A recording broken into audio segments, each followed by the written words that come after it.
Good morning and welcome to the Liverpool Daily News. A more upbeat Liverpool Daily News than perhaps we've had in a little while, with the excellent result over Man City, and we can admit the perhaps somewhat expected result over Manchester City fueling our agenda for today. Unfortunately, there's some bad news to discuss as well with the late injury to Diogo Jota. We'll get onto that, but Ben, we've got to start with the positives today. We've already got some comments coming in the chat. Please keep them coming in. We'd love to talk to you about that result last night, but yeah, I mean, first off, Ben, how do you respond to that match? I mean, did you see this coming? I mean, at Anfield, it's always a possibility. You'd never write Liverpool off. You have to admit the prospect of facing Erling Haaland was pretty frightening, but Liverpool did get a good result midweek, and I was cautiously optimistic, I think, about getting a result, even a draw, or possibly nicking it like we did with that sort of quick counter attack. I think there was always a possibility. And especially if Anfield turned up, and I think the big turning point was the disallowed goal by VAR that really galvanised the whole stadium, and you saw sort of Guardiola riling up the supporters even more after, and I think when you have the support of Anfield like that, it's hard not to win.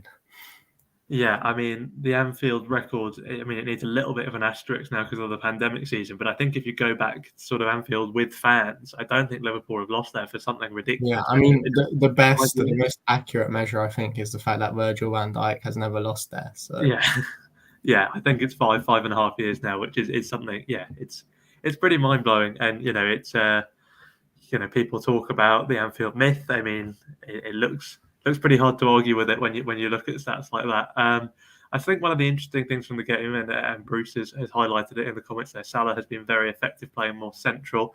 That ultimately led to the goal.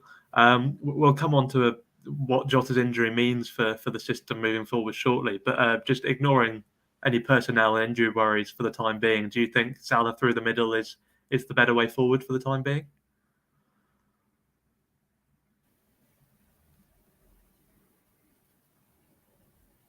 Sorry, I missed that question. I think my Wi-Fi. Yeah, we lost you for a second there. I was just saying, injuries aside, do you think Salah is looking better through the middle as kind of the way forward for Liverpool? Oh yeah, definitely. It was a lot more comfortable there. I think that's his position, and I think even with Jota gone, I think you'll have probably Cavallo playing on the left side, because I think Cavallo was quite promising when he came on, and I think there's players who are more effective in that position.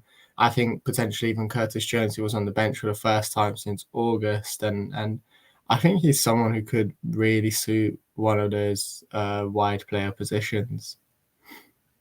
Yeah, that's an interesting thought. I think Carvalho is a good one to bring up as well. But I suppose now we've sort of found our way onto the Jota injury by accident there, so we might as well talk about it now.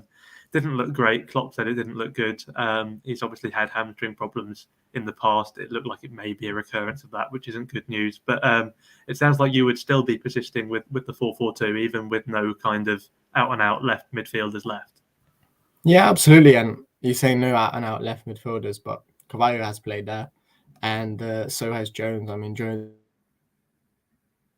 left-sided winger role in a 4-3-3 before that. That was kind of one of his first positions when he first emerged as a player for the first team. So I think you still have a couple of options there, and you never know.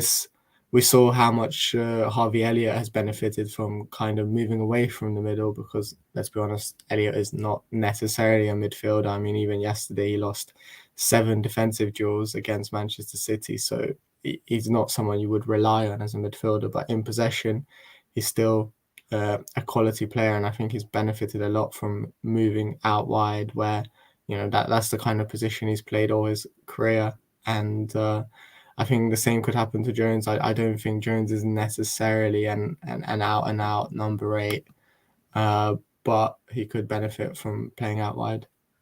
Yeah, and I think with Elliott, I think we have to be fair and say the duels statistic there might be a little bit misleading, in the sense that he competed a lot of duels precisely because he was constantly getting back in those. But he didn't win any of his duels.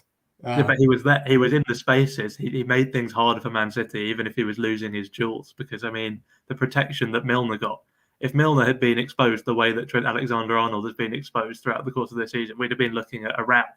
But the fact that we didn't even notice that 36-year-old Milner was playing at right back is surely deserves some credit to the right midfielder who was constantly back supporting him.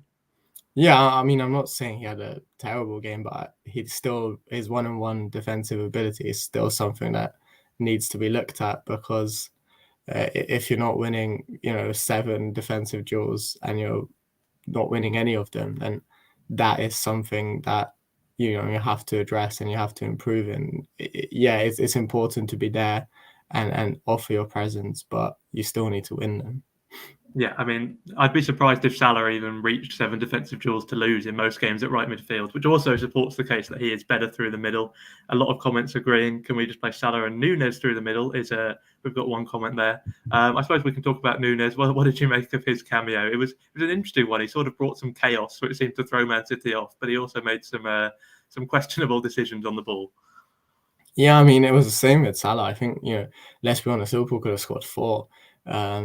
Both Salah and Núñez in the final third kind of made selfish decisions. And Núñez had that chance that he decided to shoot when he had Salah clean through, and Salah a couple of times had Jota to his left absolutely clean through as well, and he decided to shoot and go for goal.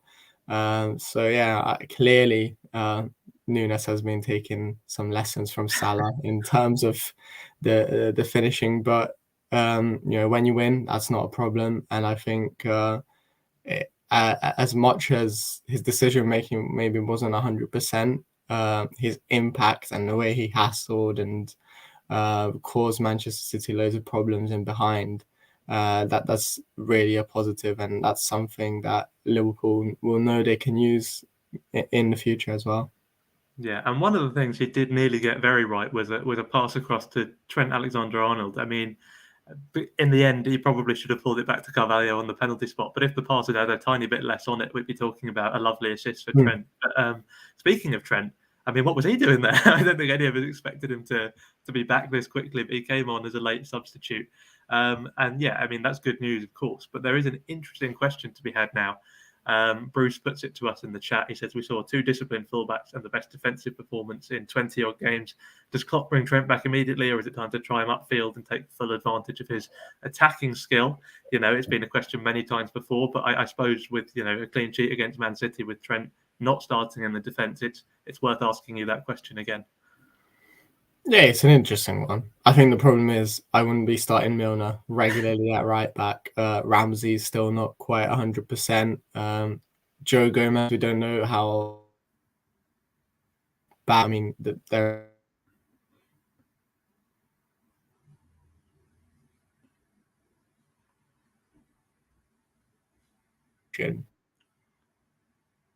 now, do we moving back to the right if Konate's back and play Gomez as the fullback? I don't know. I think these are questions that Klopp has to answer. And with Trent Alexander-Arnold, I'm still not convinced that he is that effective in a more forward position, in a central position, or even as a right midfielder. But I think it's definitely something that's worth trialing and giving a go. But it's just that Liverpool do need to find someone to play in behind, and I don't think James Milner is the answer long term or on a consistent basis. I mean, Milner might have been able to step up for one game, but can he do it regularly? I'm just still not quite sure. Yeah, I think that's fair. I don't think anyone is necessarily calling out for Milner to be the starting right back from now on. That might be a little bit alarming, but I mean, fair play to him. He put in an excellent performance on the day, as did everyone really. And I mean, we've flagged it up in the description for this video, and we've briefly touched upon it there when talking about Gomez, but he did exceptionally well. He's not really played at centre back that much in recent times. A lot of his minutes have come at right back, but I know you wrote about him after the game and his partnership with Van Dijk and how that looked somewhere close to its title-winning best.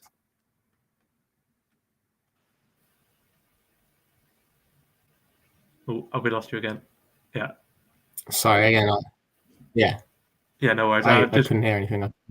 Yeah, just something on Joe Gomez and how he's looked. His partnership with Van Dijk looked back to somewhere close to its best. Yeah, I think for me, Gomez had one of his best games in a while. It was the way he handled Haaland and Foden's threat, it was pretty remarkable, and it's no surprise that he was voted man of the match by Sky. But Van Dijk as well. I think they really complemented each other, and Van Dijk dealt really well with the threat of Haaland as well. And yeah, together it was a pretty perfect performance. I mean, City had a couple of half chances, but really Liverpool didn't really give Haaland even a sniff at goal. No, it's the first time since he's come to the league, really, where he has been more or less anonymous. And that is huge credit to Van Dijk and to Gomez and to the whole team, really, who put in the kind of performance we've all been waiting for all season. I mean, Jota is a frustrating end to the game, but on the whole, you have to feel like this could be a turning point of the season. It's a massive result against, our biggest rivals of the last few years. So, yeah, we're all optimistic that this could be it. This could be where Liverpool really start their season. We all wish they'd maybe started it a few games earlier, and maybe it's a case of let's get back in the top 4 before looking any higher. But a great game, brilliant to be able to talk about, a vintage Klopp performance for probably the first time this season. So, yeah, I think that'll just about do us. Thanks very much for getting involved in the comments. Thanks, Ben, for joining me. We'll be writing loads more about the game over on Liverpool.com today. We'll be discussing it on the Blood Red YouTube channel, so keep an eye out. We'll have you covered, and then we'll be back here tomorrow as well for another morning stream. But thanks very much, and we'll see you soon.